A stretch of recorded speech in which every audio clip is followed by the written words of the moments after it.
O talento de minha mãe. Às vezes tinha vontade de dormir com mamãe, eu pedia a minha irmã Lourdes para acender a lamparina e dizia que queria tomar água. Pegava o travesseiro, corria para o quarto dos meus pais e deitava entre eles. Falava com mamãe que estava com dor de barriga, só para ela colocar a mão por cima da minha barriga e acariciar. Daí a pouco já era hora dela levantar, como já era de costume, ela levantava bem cedo. Eu continuava no cantinho do papai. Mas quando ele ia levantar, eu ficava de pé na cama. Ele me cobria com cobertor, me punha nas costas e me sentava à beira do fogão a lenha para aquecer do frio. Minha mãe ficava fazendo café no coador de pano e eu dizia para ela que estava com muito frio. Lembro dela falando: toma este café quentinho e depois pega na vassoura, varre a casa, que vou fazer um chá para esquentar o frio. Então peguei a vassoura e fui varrendo a casa e daí a pouco comecei a suar e falei para ela que não precisava do chá porque já não estava mais com frio. Ela me respondeu que bom, mas este era o chá. Minha mãe, além de muito inteligente, era muito sábia. Tentava passar o máximo para nós. Uma das coisas importantes eram os valores e bons costumes. Sempre nos dizia para fazer o bem e não olhar a quem. Ela tinha pouco estudo, mas o que sabia era suficiente. Além de mãe, era também nossa professora. Nos alfabetizava antes de entrarmos para a escola.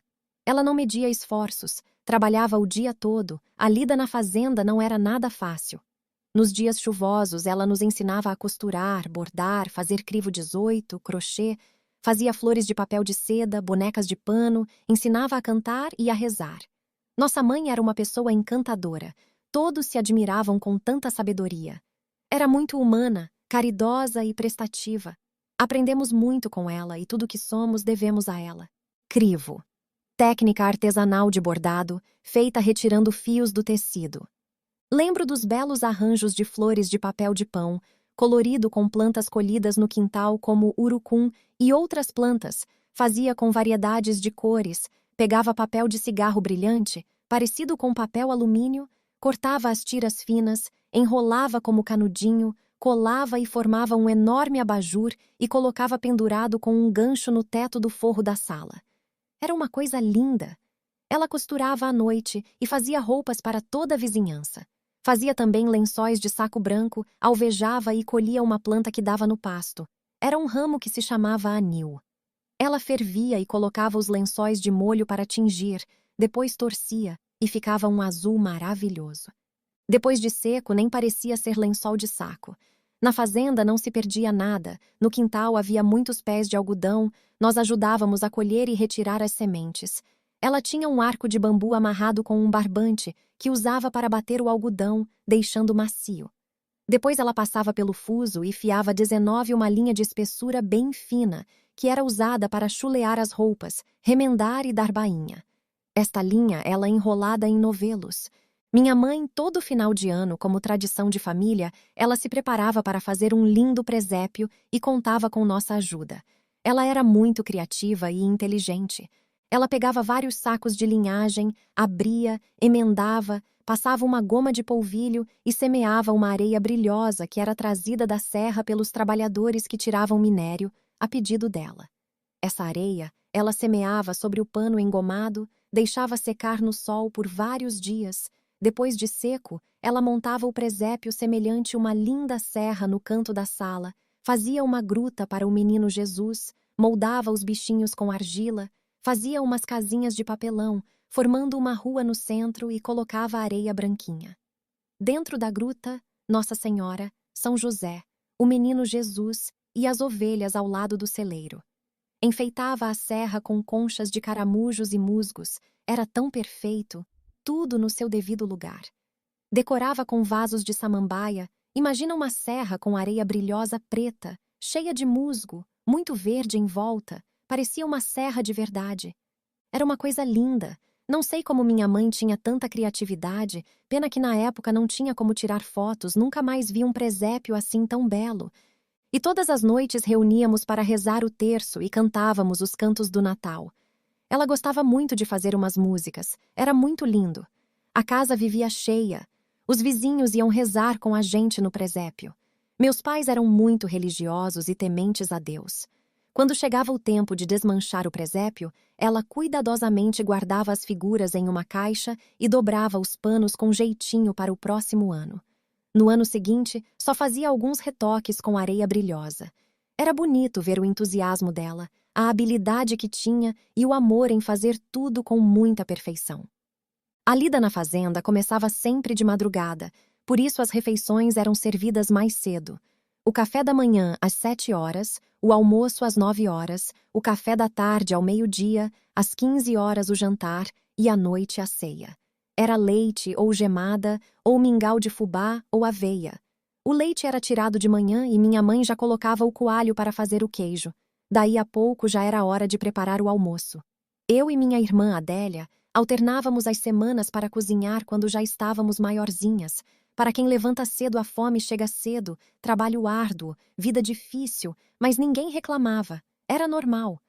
Na fazenda havia muitos pés de mamona, que era colhida, levada no tacho em uma fornalha de fogo e depois socada no pilão, voltava no tacho de novo para extrair o azeite que era vendido para os fazendeiros lubrificarem o engenho de moer cana e os carros de boi. Ela também doava o azeite para outras mamães curarem o umbigo dos bebês. Naquela época só se usava azeite de mamona. Rapidinho o umbigo caía sem nenhuma complicação. Na fazenda também tinha muitos pés de coco e se fazia o azeite de coco, utilizando o mesmo processo de cozimento para extrair o azeite.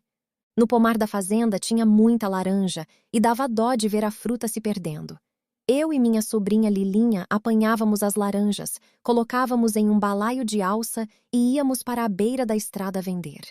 Nessa época, o minério era transportado da mina Fazendão para a Costa Lacerda e eram muitos caminhões fazendo este trajeto, então muitos caminhoneiros compravam laranjas. Vendo os meus pais trabalhando com tanto sacrifício para manter o sustento da família, qualquer trocado fazia a diferença. Imagem 14.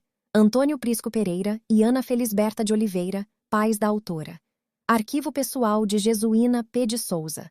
Meus pais levantavam bem cedinho para moer cana para fazer rapadura. Os bois que rodavam o engenho e meu pai colocava a cana. A garapa caía em uma bica que ia direto para uma enorme taxa 20 em uma fornalha de fogo que ficava fervendo até chegar o ponto da rapadura, que era colocada em formas. Essa tarefa era da nossa mãe, o trabalho para todo manual, e não existia nenhum maquinário como nos dias de hoje. 21. Bica. Canal por onde se escoa a água, geralmente de uma nascente. 20. Taxa. Recipiente de metal, baixo e largo, utilizado para cozinhar alimentos ou fazer doces. Meu pai também fazia cachaça que era muito vendável. Os apreciadores costumavam dizer que era a melhor cachaça da região. Em 1968, minha mãe iniciou uma produção de vinhos que já eram tradição da família. As minhas tias, que já produziam e passaram a receita para ela, que contava com a ajuda dos filhos Adélia, Nana e Jesus e eu para colher as frutas e processar. Com 12 anos, eu e meus irmãos, junto de nossa mãe, produzíamos vinhos de jabuticaba, uva, laranja e licores. As bebidas eram deliciosas. Ficava encantada com o capricho, zelo e amor. A produção artesanal era para consumo próprio e venda esporádica. A produção acontecia de setembro a outubro.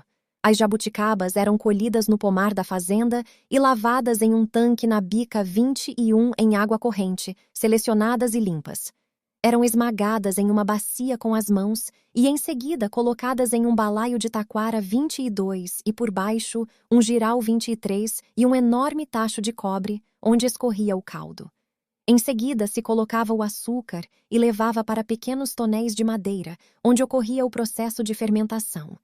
Nessa época, ela só fazia o vinho branco. A casca, depois de escorrer, era eliminada. 22. Taquara. Planta da família dos bambus. 23. Giral. Estrutura simples, geralmente de madeira, usada para apoiar ou secar objetos. Algum tempo depois, ela aprendeu a fazer o vinho tinto suave, usando também a casca. Mas ninguém sabia o tempo certo de fermentação. Cada um deixava do seu jeito. Só sei que no Natal ela coava e já colocava nas garrafas, e como nós ajudávamos na produção, ela dava uma garrafa para cada um de nós. Ainda bem que eu tinha juízo, porque com 12 anos eu tinha uma garrafa de vinho só para mim. Pensa numa bebida fantástica, incrível, e esta nunca podia faltar na mesa do Natal. Os vinhos de uva e laranja eram feitos com o mesmo processo. Ela produziu vinhos por muitos e muitos anos, mas a produção foi interrompida com o passar dos anos, a saúde debilitada e a idade avançada. Meu pai teve problema com falta de circulação e depois Deus ajudou que ele se recuperou.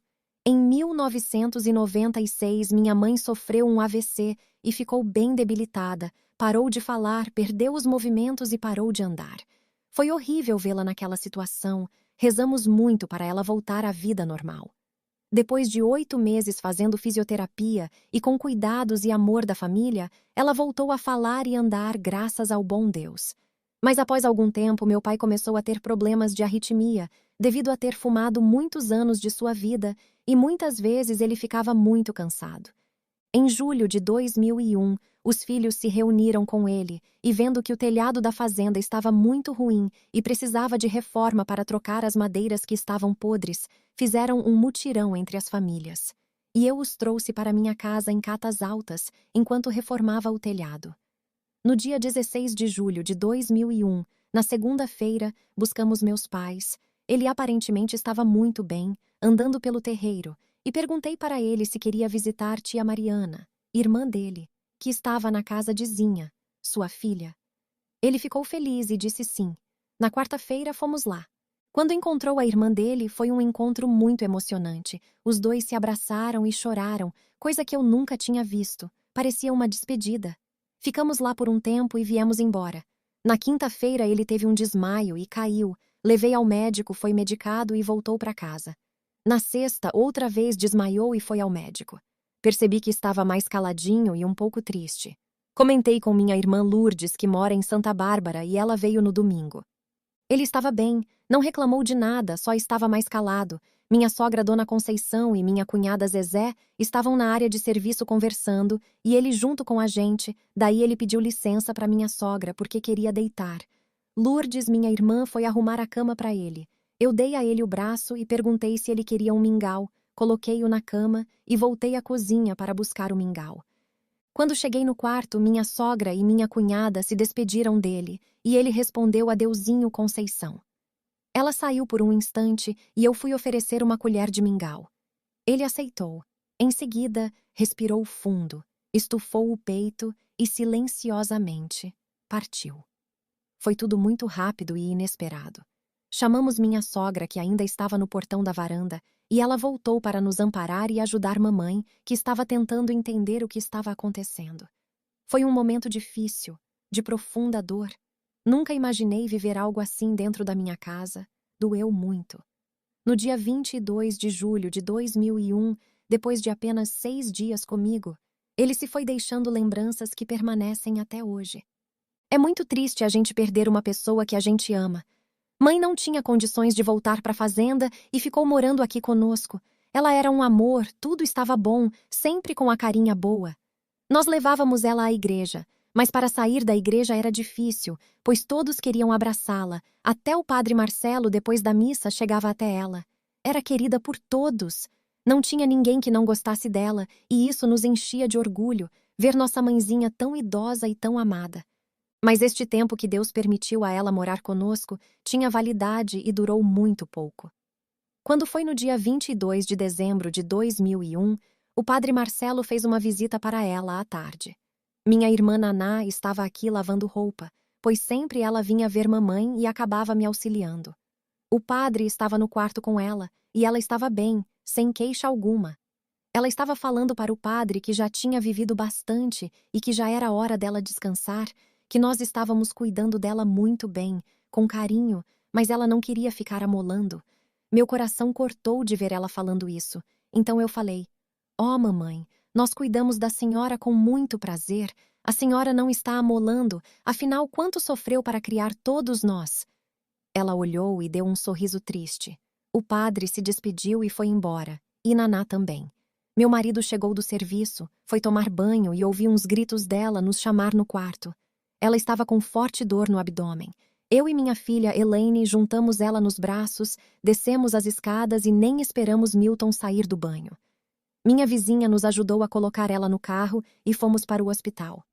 Ela foi deitada no meu colo, bastante desconfortável e suando por causa da dor.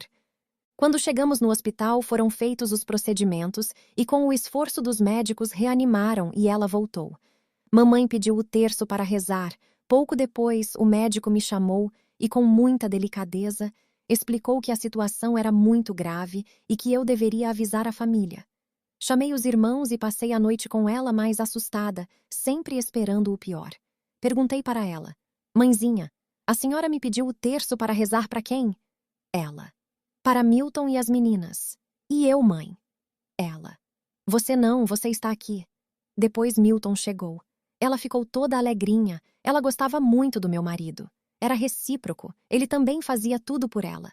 Foi dia 24 de dezembro. Minha irmã Adélia chegou. Levaram ela para fazer um raio-x e ela nos deixou. Só estava esperando ver todos os filhos.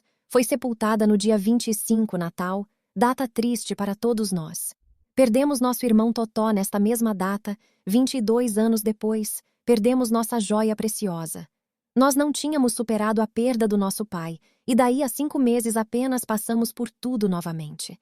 Eles sempre foram tudo para nós, deixando valores e bons exemplos que nenhuma faculdade seria capaz de nos ensinar. Sinto muita falta e saudades, mas tenho consciência de dever cumprido por ter cuidado deles até o fim da vida com muito amor e carinho.